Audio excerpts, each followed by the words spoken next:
இந்த அஞ்சலி இப்போ செஞ்சிருக்க தப்புக்கு நம்ம கார்த்திக்கு எந்த தண்டனை குடுத்தாலுமே வந்து பார்த்தீங்கன்னா, அது கரெக்ட்டு தான் சொல்லிட்டு வந்து நினைக்கிறவங்க கீழ கமெண்ட்ல சொல்லுங்க. அதாவது இந்த அஞ்சலி இருந்துட்டு இப்போ பிரெக்னன்ட்டா இருக்கேன் அப்படின்னு சொல்லிட்டு பொய் சொன்னது கூட ஏத்துக்கலாம். ஒரு வேளை வந்து பார்த்தீங்கன்னா, இவ வந்து இந்த ஒரு காரணத்துக்காக பொய் சொல்லியிருக்கா அப்படின்னு சொல்லிட்டு சைலன்ட்டா வந்து விட்டுருக்கலாம். ஆனா இந்த அஞ்சலி பிரெக்னன்ட்டாவே இல்லாம ரெட்டை குழந்தைன்னு வேற பொய் சொன்னா பார்த்தீங்களா? அதுதான் வந்து பார்த்தீங்கன்னா, நம்ம கார்த்திக்கால தாங்கிக்கவே முடியல. இப்போ வந்து பார்த்தீங்கன்னா, இந்த அஞ்சலி இருந்துட்டு கார்த்திக் என்ன மன்னிச்சு ஏத்துக்கோங்க கார்த்திக். நான் வந்து பார்த்தீங்கன்னா தப்பு பண்ணிட்டேன். எங்க இந்த விஷயம்லாம் தெரிஞ்சா நீங்க வந்து பார்த்தீங்கன்னா என்ன ஏத்துக்க மாட்டீங்களோன்னு சொல்லிட்டு வந்து நெனச்சேன். அப்படி இப்படின்னு சொல்லிட்டு வந்து சொல்லும்போது, நம்ம கார்த்திக் வந்துட்டு எட்டி ஒரே உத இந்த அஞ்சலி வந்து பார்த்தீங்கன்னா அப்படியே பறந்துட்டு போய் வந்து பார்த்தீங்கன்னா அந்த பக்கம் விழ ஆரம்பிச்சுட்டான். ஏன்னா கார்த்திக்கோட கால்ல விழுந்து கதறிட்டு இருந்தா, அவரே ஏற்கனவே பயங்கர கான்ல இருக்காங்க. அப்பாவாக போறோம். இன்னும் வந்து பார்த்தீங்கன்னா ஒரு 10 மாசத்துல நம்ம வந்து 2 குழந்தைங்கள தூக்கி வச்சு வந்து பார்த்தீங்கன்னா கொஞ்ச போறோம் அப்படின்னு சொல்லிட்டு ரொம்பவே சந்தோஷமா இருந்துட்டு இருந்த நம்ம கார்த்திக்கோட மனசு எவ்வளவு காயப்பட்டிருக்கும் அப்படின்றது இந்த அஞ்சலி பறந்து போய் உள்றதுலயே வந்து பார்த்தீங்கன்னா தெரிஞ்சு போயிடுது. அதுக்கு முன்னாடி என்னவெல்லாம் நடக்குது அப்படின்னு சொல்லிட்டு பார்க்கறதுக்கு முன்னாடி, இப்பதான் நம்ம சேனலுக்கு ஃபர்ஸ்ட் டைம் வரீங்க அப்படின்னா, கீழ இருக்க சப்ஸ்கிரைப் பட்டன பிரஸ் பண்ணிக்கோங்க. இப்போ நம்ம இலக்கியா இருந்துட்டு இப்போ கௌதம் வந்து என்ன பண்றாரு அப்படின்னு பார்த்தீங்கன்னா, அடுத்ததா இந்த பிசினஸ எப்படி தொடங்குறது?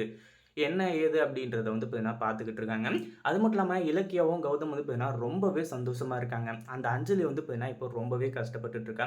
ஒரு பக்கம் அஞ்சலி இருந்துட்டு எப்படியாச்சும் வந்து பார்த்தீங்கன்னா நம்ம வந்து அந்த சொத்த மொத்தமா ஆட்டைய போட்டுறணும் அப்படின்னு சொல்லிட்டு ரொம்ப நேரமா வெயிட் பண்ணிக்கிட்டு இருந்தா. ஆனா கடைசியில இந்த மகேஷும் அஞ்சலியும் வந்து பார்த்தீங்கன்னா பேசிட்டு இருக்கிறத நம்ம கார்த்திக்கே கேட்டு இங்கிருந்து வந்து பார்த்தீங்கன்னா இப்போ வந்து நேரா வீட்டுக்கு போயிட்டு எல்லா உண்மையுமே வந்து சொல்லிடுறாங்க. இதுக்கு மேலேயும் வந்து பார்த்தீங்கன்னா நீ இந்த வீட்டிலேயே இருக்கக்கூடாது. முதல்ல உங்க அம்மா வீட்டுக்கு கிளம்பு. நான் உன்ன அடிச்சு வர்றதுக்குள்ள நீயா கிளம்பிட்டனா நல்லது. அப்படின்னு சொல்லிட்டு நம்ம கார்த்திக்கு, அதுக்கப்புறம் வந்து பார்த்தீங்கன்னா, நம்ம ஜானகி இவங்க எல்லாருமே அஞ்சலி கிட்ட பொறுமையா சொல்லி பார்த்தாங்க.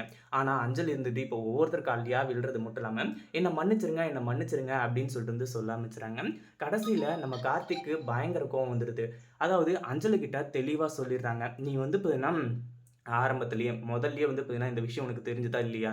அப்பவே என்கிட்ட வந்து இந்த மாரி தான் வந்து பிரச்சனை. என்னால எப்பவுமே குழந்தை பெத்துக்க முடியாதுன்னு சொல்லிட்டு டாக்டர் சொல்லிட்டாங்க.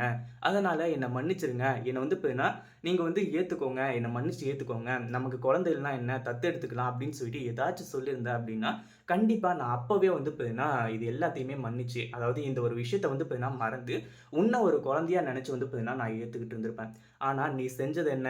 இதுக்கு மேலயும் வந்து பார்த்தீங்கன்னா, நான் சொல்ல வேண்டிய அவசியமே கிடையாது. என்னோட ஆசையில வந்து பார்த்தீங்கன்னா, இப்படி மண்ணள்ளி போட்டியே! அப்படின்னு சொல்லிட்டு பயங்கர கோவத்தோட வந்து பார்த்தீங்கன்னா, இப்ப கேட்க ஆரம்பிச்சுறாங்க. அதே மாதிரி நம்ம கார்த்திக் வந்துட்டு, இந்த அஞ்சலி கிட்ட தெளிவா சொல்லிட்டாங்க. "நீ போயிடு. நீ வந்து பார்த்தீங்கன்னா, எனக்கு தேவை கிடையாது. உன் வீடு தேடி, அதாவது உன் அம்மா வீடு தேடி உனக்கு வந்து பார்த்தீங்கன்னா, விவாகரத்து நோட்டீஸ் கண்டிப்பா வரும்." அப்படின்ற மாரி வந்து சொல்லிட்டாங்க. ஆனா, நான் கார்த்திக் கிட்ட அடி வாங்குவேன் அப்படின்னு சொல்லிட்டு வந்து பார்த்தீங்கன்னா, இந்த அஞ்சலி இருந்துட்டு இப்பவும் அங்கேயே உட்கார்ந்துறதுனால கடைசியில கார்த்திக் கையால அடி வாங்கியும் வந்து பார்த்தீங்கன்னா, இந்த அஞ்சலி சாவுறா. இத பத்தி நீங்க என்ன நினைக்கிறீங்க? நம்ம கார்த்திக்கு இப்ப எல்லா உண்மையுமே தெரிஞ்சுட்டு, கடைசியில இந்த அஞ்சலிய வந்து பார்த்தீங்கன்னா, இப்ப வச்சு வாழ்வாங்களா? இல்ல அஞ்சலிய இந்த வீட்ட விட்டு, அதாவது அவ ஏமாத்துனதுக்காக இந்த வீட்ட விட்டு விரட்டுவாங்களா? அப்படின்றத கமெண்ட் பண்ணுங்க. இந்த வீடியோ புடிச்சிருந்தா லைக் பண்ணுங்க, ஷேர் பண்ணுங்க. இப்ப தான் நம்ம சேனலுக்கு ஃபர்ஸ்ட் டைம் வரீங்க அப்படின்னா, சப்ஸ்கிரைப் பண்ணிக்கோங்க.